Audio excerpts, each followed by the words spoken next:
of the word fashionable, I think of an outfit or a clothing item that is visually interesting. And I think the beautiful thing about fashion and being fashionable is there are so many different ways to be visually interesting. For instance, textures. Almost as if it's made of leaves and or mimicking that texture of leaves, which I think is very visually interesting. And then the pants are a different texture. It's like fuzzy, almost like a shag rug. And so I think that contrast between the two different textures is very visually interesting, as well as the different shades of green.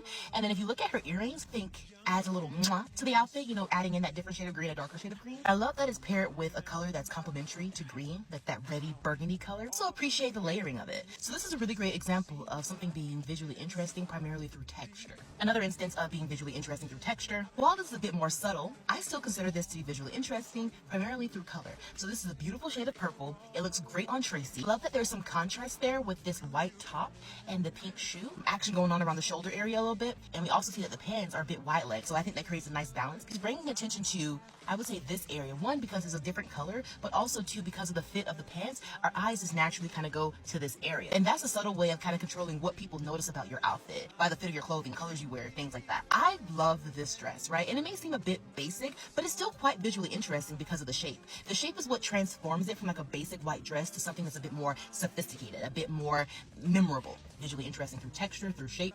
I love this. So this is a really cohesive, balanced look. So again, we see here some width at the top, which is balanced by the width at the bottom. I love that there are various textures going on here in a way that isn't too much, in a way that isn't overwhelming. Bringing attention to her waist area, right? We see our eyes immediately kind of go to this area. So she's again controlling what a person notices about her based off of the fit of her clothing. Love the glove. It's so elegant, so nice. I love this outfit. And it's interesting that when we're talking about like fashion icons, like, you know, the celebrities and public figures who are quite fashionable, it's interesting to me that her name isn't mentioned in those conversations nearly as much as I think it should be. This is a fun design, a fun pattern. Because of the necklace and because of this mesh top, and your eyes kind of naturally go to this area. This is a good example of being in control of where our eyes go. So thinking about like how you compare contrasting colors, textures, shapes, how it fits to your body, all of that to be visually interesting, to tell a story, but most importantly, to influence what people notice maybe first about you, the aspects of your outfit that resonates with the viewer. I love this outfit. This outfit predominantly is visually interesting through the accessories